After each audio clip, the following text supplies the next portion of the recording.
Hello guys, আসসালামু আলাইকুম। আমরা প্রথমবার কুয়াকাটা গিয়ে সানসেট দেখলাম। আমার অনেক ভালো লাগলো।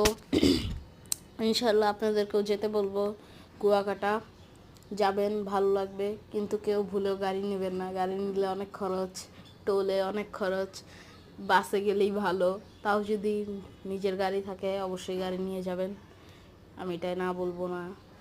আসসালামু আলাইকুম।